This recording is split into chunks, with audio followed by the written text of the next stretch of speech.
আলীর ফাঁদ ও পারমাণবিক স্বপ্ন, মরুভূমির এক শাসকের ঐতিহাসিক দ্বিধা। সেই 1945 সালের এক প্রখরা রোদের দুপুর, লোহিত সাগরে নোঙ্গর করা মার্কিন যুদ্ধজাহাজ ইউএসএস কুইন্সি ডেকের উপর মুখোমুখি বসেছিলেন দুই দূরদর্শী পুরুষ, আধুনিক সৌদি আরবের স্থপতি বাদশাহ আব্দুল আজিজ ইবনে সৌদ এবং মার্কিন প্রেসিডেন্ট ফ্রাঙ্কলিন ডি রুজভেল্ট। সেদিন এক ঐতিহাসিক অলিখিত সমঝোতা হয়েছিল।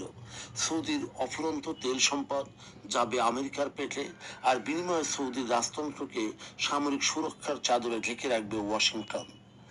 8 দশক কেটে গেছে, পারস্য উপসাগরের উপর দিয়ে বয়ে গেছে বহু ঝড়ঝাপটা, পেট্রো ডলারের অঢেল প্রভাব, মরুভূমির বুক চিরে গড়ে উঠেছে চোখ ধাঁধানো সব মেগাসিটি। কিন্তু 8 দশক ধরে আমেরিকার বিশ্বস্ত তৈল বান্ধব এবং মধ্যপ্রাচ্যের অভিভাবক হিসেবে ভূমিকা রেখেও 2026 সালে এসে রিয়াদ একটি অতৃপ্ত আকাঙ্ক্ষা নিয়ে দাঁড়িয়ে আছে, একটি স্বাধীন পারমাণবিক শক্তি। যেখানে থমকে গেল স্বপ্নের রথ, প্রশ্ন উঠতেই পারে, যেখানে তেল বিক্রির কোটি কোটি ডলার দিয়ে বিশ্বের সবচেয়ে আধুনিক অস্ত্র অনায়াসে কিনেছে রিয়াদ, সেখানে পারমাণবিক প্রযুক্তির দুয়ারে এত বছর ধরে তালা ঝুলছে কেন? উত্তর লুকিয়ে আছে ওয়াশিংটনের সেই পুরনো মার কাছে। যুক্তরাষ্ট্র সবসময় চেয়েছে সৌদি আরব তাদের সামরিক সুরক্ষার উপর পুরোপুরি নির্ভরশীল থাকুক। পারমাণবিক জ্বালানি সমৃদ্ধকরণের প্রযুক্তি সৌদির হাতে আসার অর্থ হলো এক সময় তাদের পরমাণু বোমার অধিকারী হওয়ার সম্ভাবনা তৈরি হওয়া।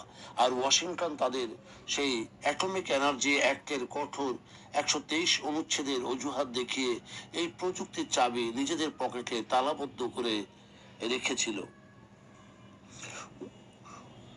কিন্তু সময় বদলেছে, বিশ্ব রাজনীতি এখন এক উত্তাল সন্ধিক্ষণে। রিয়াদের রাজপ্রাসাদে বসে যুবরাজ মোহাম্মদ বিন সালমান স্পষ্টই বুঝতে পারছেন, শুধু মাটির নিচে তেলের উপর ভরসা করে 21 শতকের পরাশক্তি হওয়া সম্ভব নয় আদৌ। আজ ওয়াশিংটনের দরবারে রিয়াদ এক বড় শর্ত নিয়ে দাঁড়িয়ে আছে। পাসওয়ার্ড একটাই, বেসামরিক পরমাণু চুল্লির তৈরি প্রযুক্তি দাও, তবেই মিলবে নতুন কোনো ভূ রাজনৈতিক ঐতিহাসিক চুক্তি। কিন্তু এই পরমাণু স্বপ্নের আড়ালে লুকিয়ে রাখা হয়েছে এক বিষাক্ত শর্ত। ওয়াশিংটন ও তেল আবিব চাইছে এর বিনিময়ে সৌদি আরব প্রকাশ্যে ইসরায়েলকে রাষ্ট্র হিসেবে স্বীকৃতি দিক। কিন্তু ঠিক এখানেই তৈরি হয়েছে ইতিহাসের সবচেয়ে বড় দ্বন্দ্ব ও ফ্যাসাদ।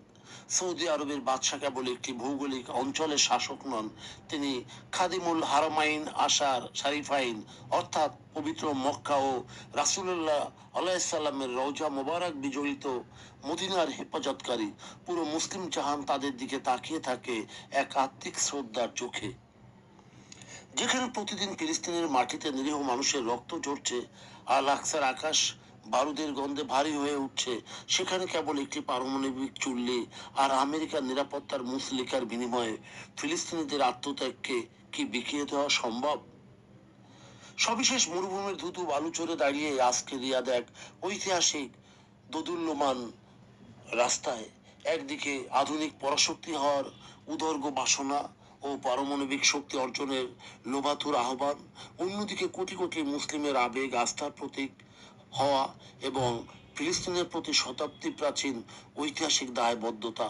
পারমাণবিক চুল্লির নীল শিখা জ্বালানো হয়তো কঠিন কিছু নয়, কিন্তু সেই আগুনে যেন উম্মাদের বিশ্বাস ও নিজেদের আত্মিক মর্যাদা ছাই না হয়ে যায়, সেই কঠিন প্রশ্নের মুখোমুখি দাঁড়িয়ে আজ আরবের মরু সাম্রাজ্য।